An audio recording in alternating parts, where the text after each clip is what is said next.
तो पीएम किसान योजना रे अर्जुन मुंडा जो अछंती कृषि मंत्री तांकर बड़ अपडेट आसी सो अपडेट आपण मानक पई कोन आनिचंती मु निश्चित भाव आपण मानकू बते दोजी। देखंतु प्रधानमंत्री किसान सम्मान निधि योजना जो रही तो आगामी किस्ती पाइबा पई तो आपण मानकू ए पांचटी काम निश्चित भाव करिया को पड़िबो। तो कोन से पांचटी काम रही मु आपण मानकू संपूर्ण डिटेल्स आपण मानकू बतैबा को चाहूची।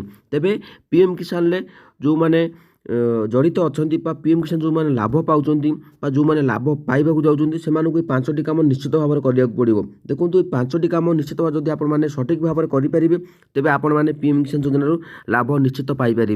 तेज चलतु चैनल को जब नुआ आस चैनल को सब्सक्राइब करूँ, जब वीडियो आपको भल लगुच चैनल को सब्सक्राइब करूँ अथवा करूँ ना। तेज चलतु मुझे संपूर्ण जो पांचटी अपडेट देते से अपडेट कम कौन रही से पांचटी कम निश्चित भाव में आपको करने पड़ो। तेज चलतु संपूर्ण आम जाना।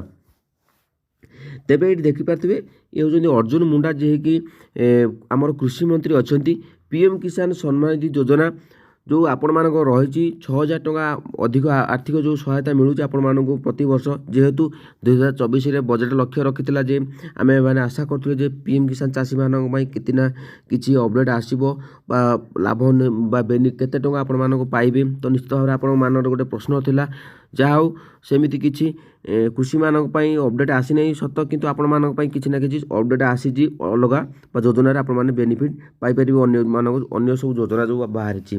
तेबे चलतु मु आपण मानक कहि रखुजी जे कि आशा करा जाउजी पुन थरे बढ़ी पारे आशा करा जाउजी 6000 टका जो अछि ता परिवर्तन मध्य आउरी किछि पैसा आसी पारे।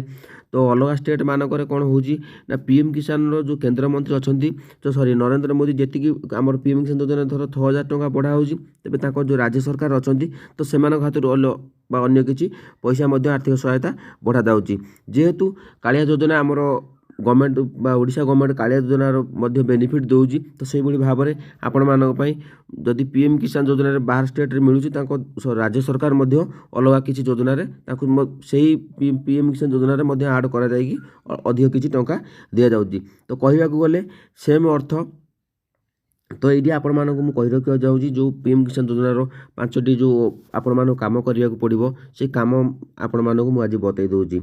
देखु प्रथम सर्वप्रथम रही आधार आउ बैंक आपण मानक सीडिंग करने को पड़ो। आधार लिंक आपण मानक निहाती करने को पड़ो कारण ये योजना आपण मानक केवल आधार सीडिंग द्वारा ही आपण मानक अकाउंट को पैसा आसी थाए। दुई रे है सही बा सठिक आपण मानक जो पेपर अच्छी बा आपण मानक जो जमी पट्टा अच्छी माने सही जमीन दस्तावेज अपलोड करवाए। तो ये जो 2 नंबरटी रहा तो से निश्चित भाव में आपण मानक जो कागज पत्र अच्छी आपण मानक जमीर तार सठिक अपलोड आपण माने करंतु माने जहाँ ना जमी अच्छी ना आपण मान धर जमीटा भूल बसत आपण मान आउ ना अपलोड कर दौरान तो से क्षेत्र में आपण मान दीर्घ दिन हम लैंड सीडिंग समस्या आसीपे। तेबे 3 रे रही जो लाभार्थी मान रही नामटी आपण मैंने सठिक भाव में पंजीकरण कर सठिक भाव में जहाँ भी आधार कार्ड रे अच्छी ताकू बैंक अकाउंट से ही ना थिबा दरकार आ जो मैंने रेजिस्ट्रेशन करुँच पीएम किसान सम्मान निधि से ही नाम ही थिबा दरकार जो 3 नंबर ऑप्शन टी। तो बुझीपारे 4 नंबर ऑप्शन कौन रही EKYC आपण मानकर निश्चित भाव में करने को पड़ो। EKYC जब आपण मैंने न करनी तेज आपण मानक पैसा मिल ना। 5 रे कौन रहा ना जो मैंने नया नुआ किसान नुआ देखो नया किसान लाभ लेने के लिए अधिकारी के वेबसाइट पर पंजीकरण करवाए। तो ये सब पंजीकरण आपण मानक निश्चित भाव में करने को पड़ो। नुआ जो मैंने पीएम किसान योजना लाभ नवा चाहूँगी तो से पीएम किसान रजिस्ट्रेशन पंजीकरण करने को पड़ो। तो निश्चित भाव में यही जो 5टी अपडेट आपने जानीपारे तेज बारंबार ही ट्विटर अकाउंट रे समस्ते ट्वीट करुँच EKYC उपर आधार सीडिंग उपर आउ जमीर जो लैंड सीडिंग समस्या अच्छी। तो निश्चित भाव में आपण मानक जदि भल लगी आपण मैंने कमेंट माध्यम मतामत दिंतु।